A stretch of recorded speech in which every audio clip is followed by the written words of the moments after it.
Buonasera, benvenuti a questo appuntamento con Anteprima Corner. Cominciamo come sempre i nostri appuntamenti con il Catania. Parleremo di Catania, parleremo anche di Palermo, ovviamente andremo anche a Messina e a Trapani. Tutto questo per fare il punto su quella che è la mezz'ora diciamo a nostra disposizione e riepilogare quello che è stato il fine settimana per le siciliane, le 4 formazioni professionistiche in Sicilia.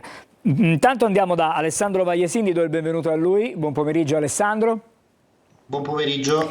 Chiedo ovviamente alla regia di preparare se possibile i risultati anche alla classifica del girone C della Lega A Pro, così vediamo insieme il quadro dei risultati che sono maturati in questo quinto turno, un quinto turno che comunque ha visto, almeno per il Catania, il primo stop della formazione rossa-azzurra, il primo stop in campionato. Questi sono i risultati della quinta giornata, vedete il pareggio in anticipo del Messina sulla Casertana, riepilogo ovviamente in maniera molto veloce quelli che sono i risultati delle siciliane, il Trapani, la Juventus Next Generation 1-1 e poi Giuliano che ha battuto il Catania per 3-2, il Cerignola è stato superato in casa dalla Potenza e poi c'è anche da registrare, vediamo, la larga vittoria del Picerno 5-2 sul Crotone. Adesso vediamo la classifica con il Benevento che è da solo al comando, seguito poi dal Picerno, il Monopoli che è uno dei prossimi avversari del Catania a 10, così come il Cerignola, appaiate allo stesso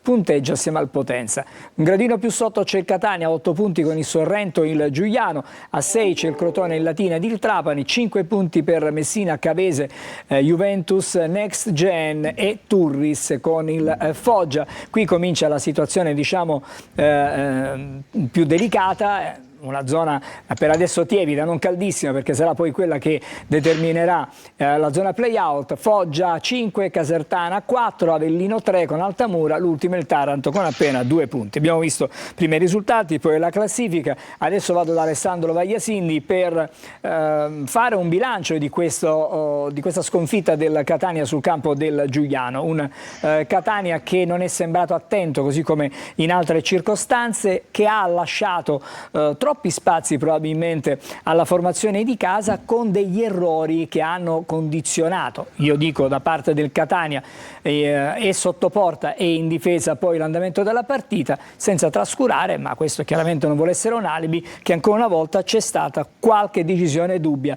del direttore di gara. Questa è la sintesi, adesso magari tocca a te Alessandro tirare le somme. Beh Angelo, se non ti dispiace io partirei dall'ultima tua considerazione perché insomma anche la direzione di gara del signor Mastrodomenico si allinea in negativo con quella del signor Ubaldi in occasione della partita col Picerno e quella del signor Grasso in occasione della partita contro la Juventus Next Gen. Non è un modo per rifuggire le responsabilità del Catania sulla sconfitta di Giuliano, ma onestamente la misura è colma e occorre che il designatore Ciampi, che è stato già in qualche modo raggiunto dalle proteste del Catania nei giorni scorsi, prenda atto che ci sono insomma, direttori di gara che fanno parte di un ranking più alto nel rendimento della classe arbitrale della Serie C e altri che fanno parte di un ranking decisamente più basso. E allora ci vuole semplicemente buon senso nella scelta in occasione delle designazioni su quali arbitri sono pronti per affrontare partite come quelle che il Catania disputa al Massimino davanti a cornici pubbliche importanti e arbitri che invece non sono pronti per questo tipo di palcoscenici o addirittura arbitri che approfittano di questi palcoscenici per assurgere a protagonisti non richiesti delle partite. Ora, se andiamo a fare un ragionamento, possiamo renderci conto che il signor Grasso, quello che ha arbitrato Juventus Next Gen Catania, per intenderci quello che ha annullato il gol di Lunetta per un fuorigioco inesistente, quello che non ha concesso a Sturaro un calcio di rigore solare nel primo tempo e tutta un'altra serie di strafalcioni, è stato messo a riposo soltanto una settimana. ha arbitrato ieri in un altro girone, non quello del Catania. Il signor Ubaldi, che ne ha combinate di ogni in Catania-Picerno, è stato evidentemente giudicato bene e premiato dal designatore perché ieri ha arbitrato Benevento Foggia, quindi sostanzialmente non si è neanche riposato una giornata, ma dopo il Massimino gli si dà il premio di andare a arbitrare l'attuale capolista, cioè il Benevento.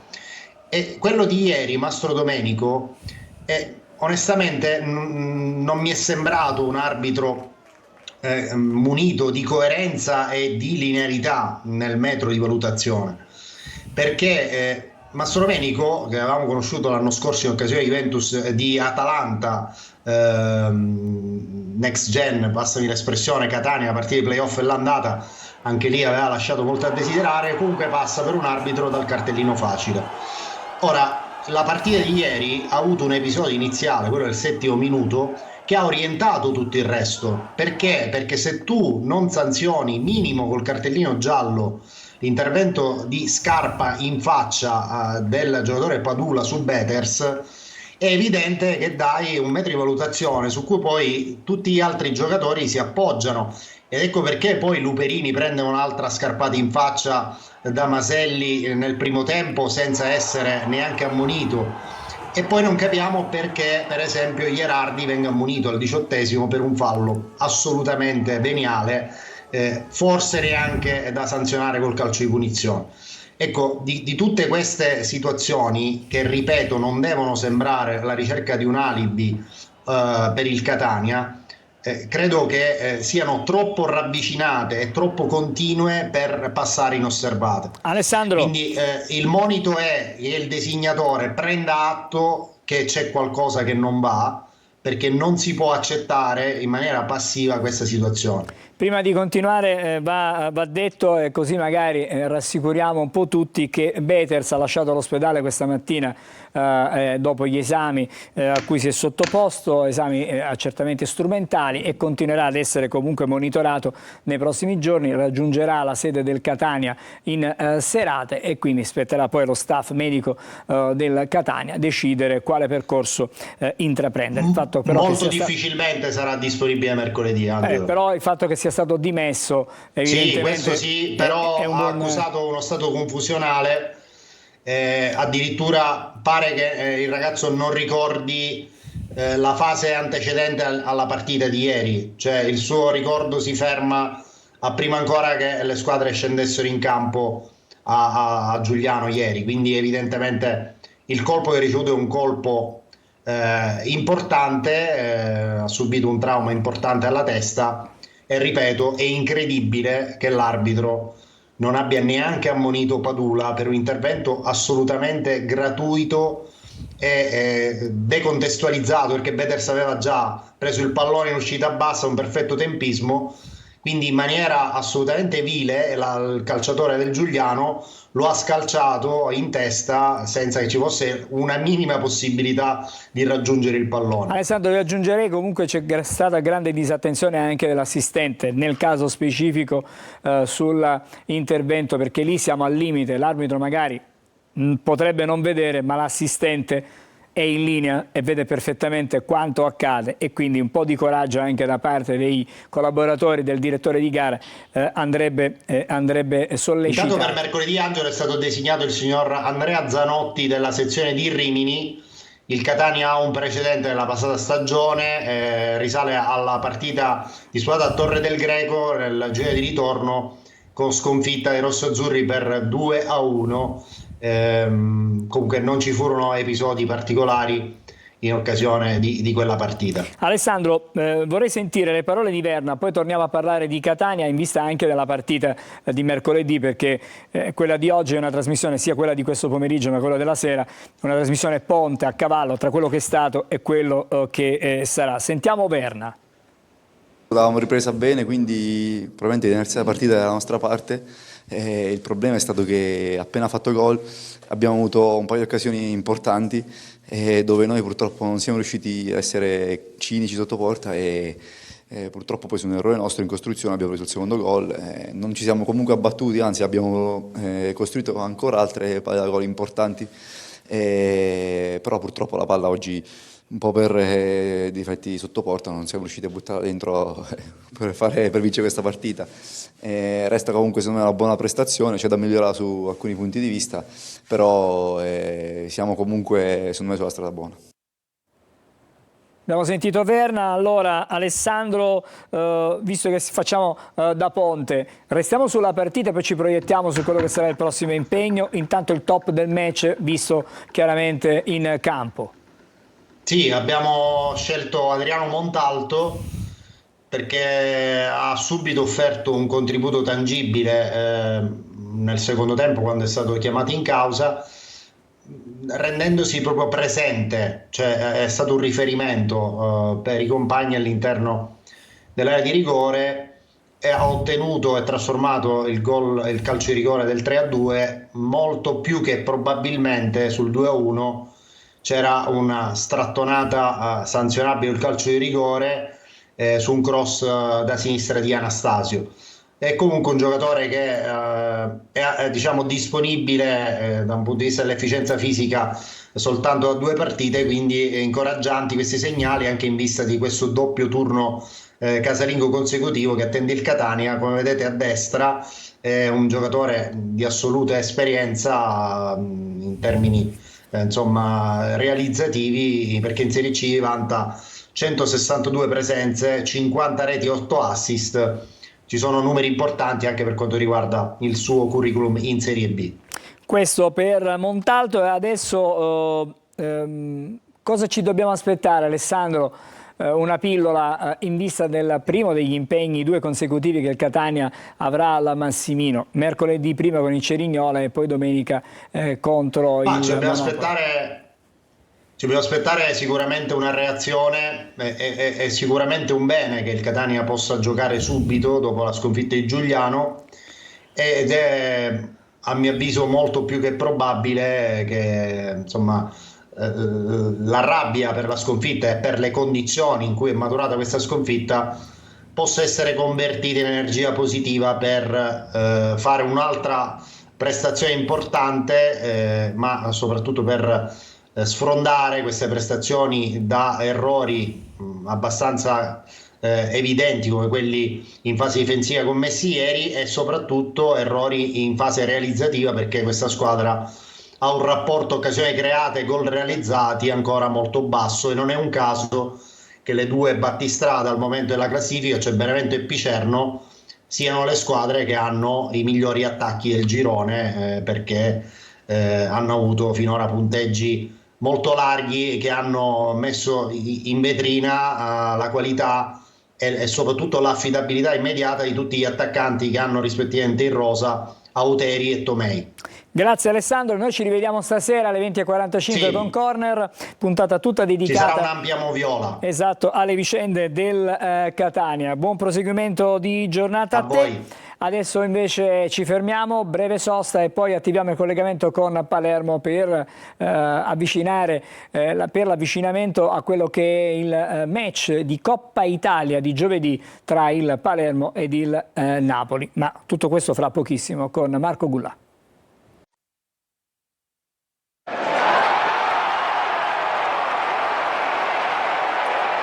Siamo nel secondo segmento di Anteprima Corner di questo lunedì 23 settembre. Andiamo a Palermo come anticipato. Marco Gullà, buon pomeriggio a te.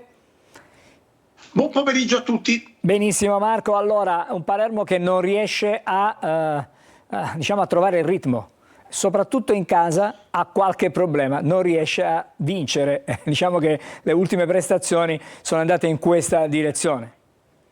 Ha perso le chiavi di casa, Angelo, perché tu pensi che c'è una statistica che tra l'altro oggi abbiamo anche ripercorso nel corso del servizio sul Palermo che abbiamo trasmesso a Telecolor, che il Palermo praticamente nelle ultime 10 giornate in casa, ovviamente tra le gare disputate quest'anno e quelle dell'anno scorso, ne ha vinte soltanto una partita su 10, quella con la Sampdoria, playoff con la doppietta di Diakité. Poi il Palermo ha pareggiato 5 gare, 5 volte, e ne ha prese 4. Quindi diciamo che il trend è assolutamente negativo. Sappiamo bene che Palermo, ma soprattutto tante squadre, hanno costruito la propria classifica in casa.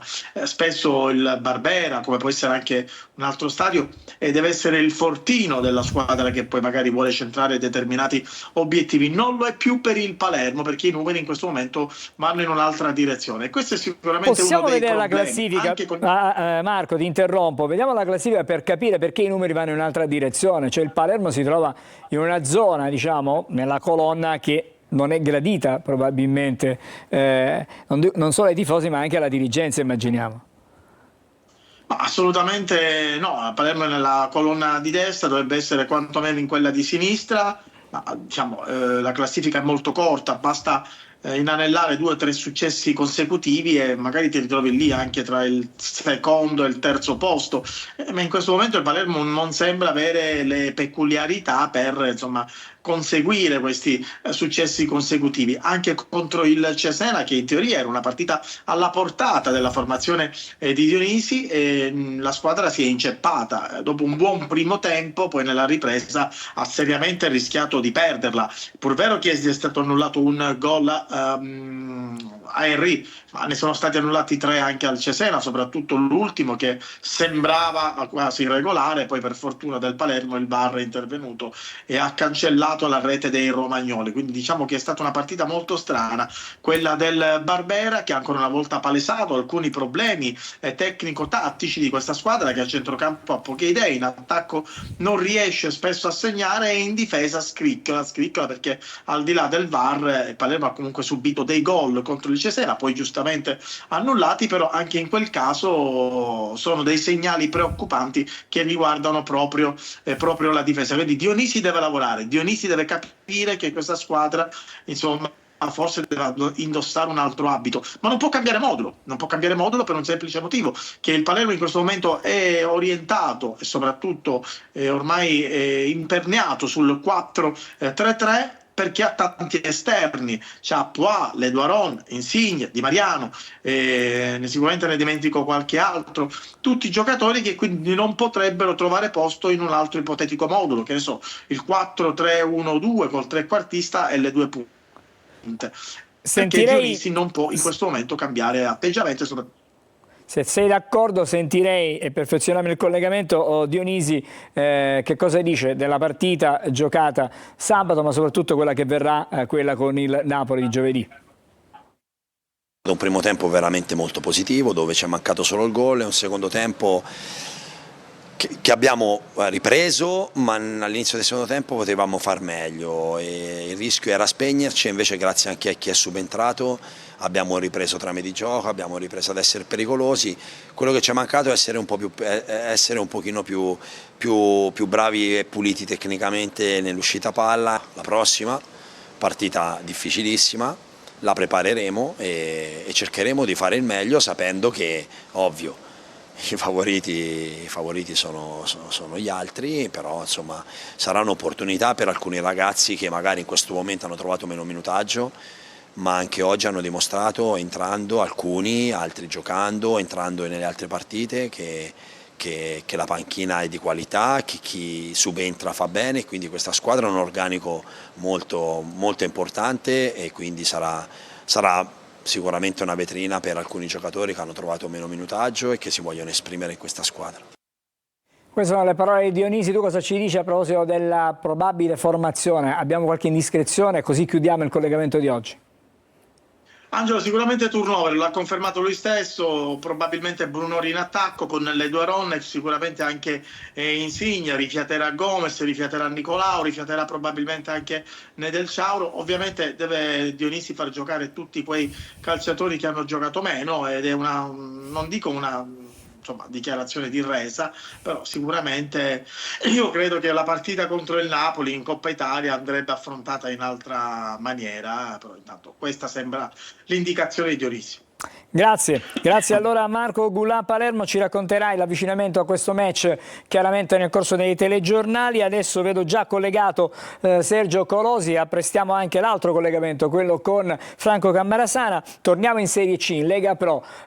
Sergio, un Messina che diciamo che è a metà del guado, nel senso che gioca magari una parte di gara bene, l'altra invece ha dei blackout anche profondi, forse turbato probabilmente da quelle che sono sempre le vicende della società. Abbiamo assistito nelle scorse 48 ore a delle dimissioni irrevocabili, dimissioni poi che sono rientrate. Qual è l'atmosfera che c'è a Messina? Farci capire un po', Sergio.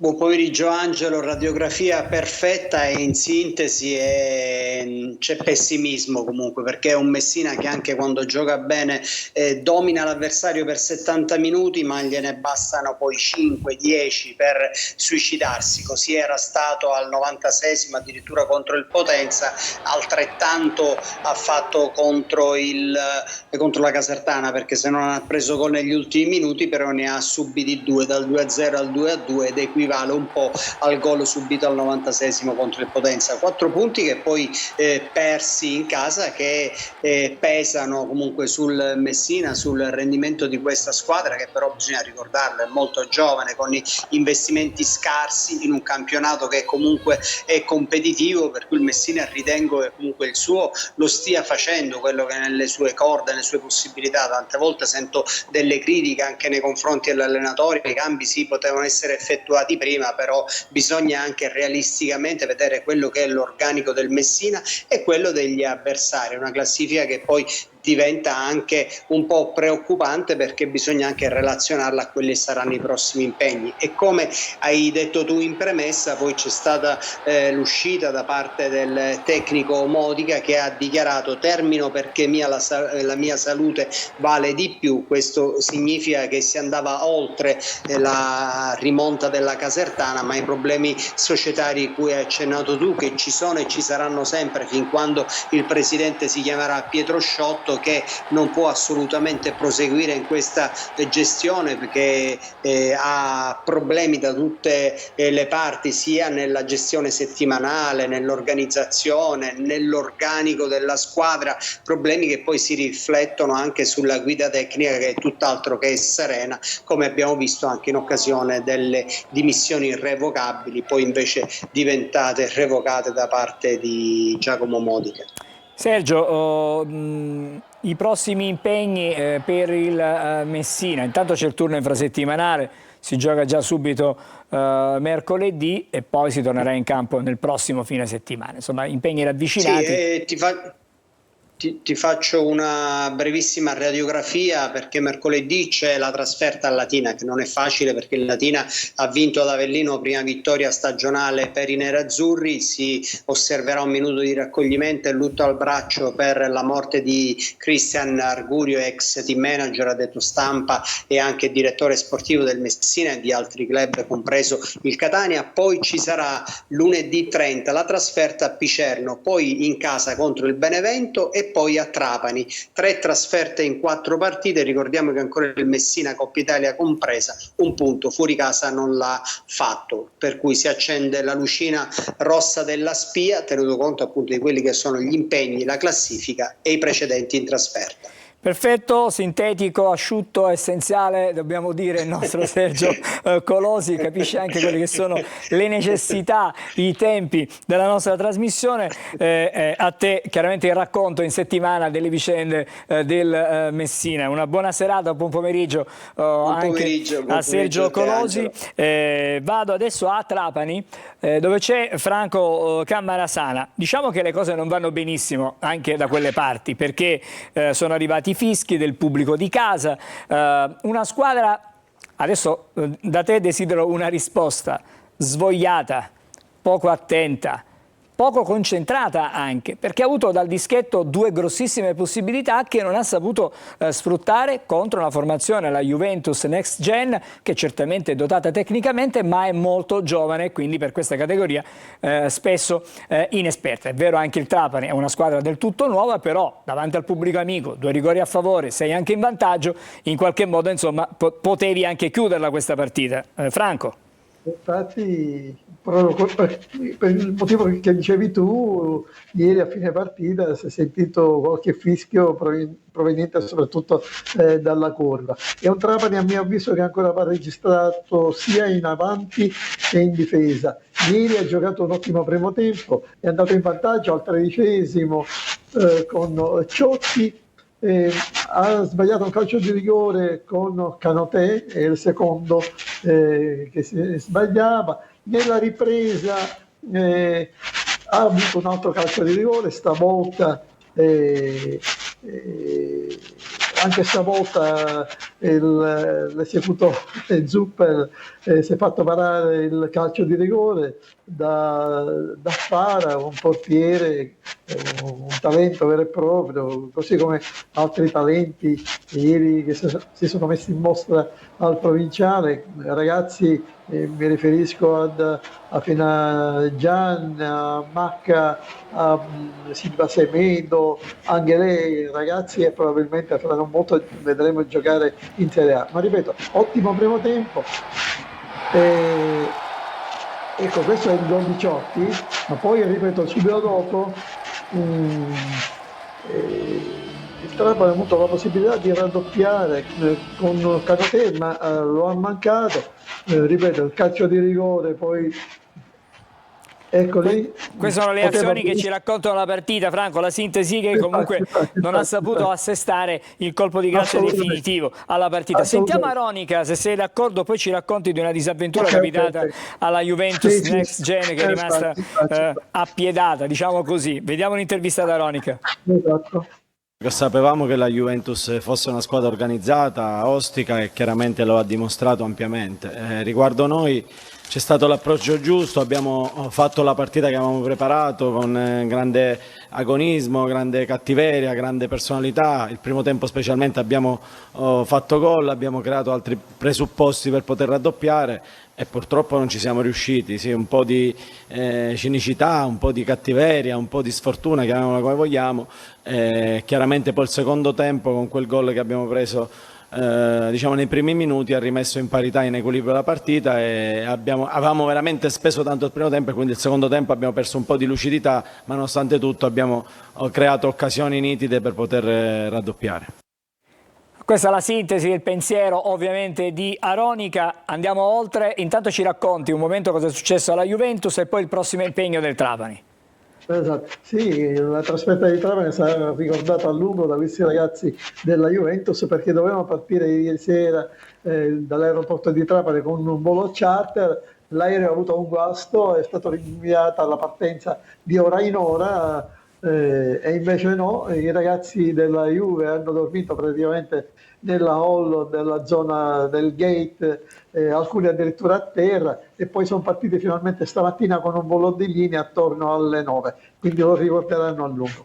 Il Trapani torna mercoledì pomeriggio, tardo pomeriggio, a giocare in trasferta a Potenza. Per l'occasione il tecnico Aronica recupererà il capitano Sabatino, che sicuramente sarà della partita, ma soprattutto si spera che finalmente, almeno in fase avanzata, il Trapani trovi gli equilibri che attualmente non ha, sinceramente, al di là dei rigori sbagliati. Ripeto, per esempio ieri, e poi vi taccio, Lescano ad esempio è stato servito malissimo, tant'è vero che all'uscita è stato anche fischiato da parte del pubblico della tribuna. Grazie, grazie allora Franco Cammarasana. L'appuntamento con Anteprima Corner, attenzione, è per giovedì di questa settimana, perché c'è il turno infrasettimanale e quindi giovedì alle 14:30 ci ritroveremo con Anteprima Corner, e poi con Corner sempre la sera anche di giovedì. Ma intanto vi aspettiamo questa sera 20:45 con Corner, sempre su Telecolor. Buon pomeriggio e chiaramente buon proseguimento con i nostri programmi.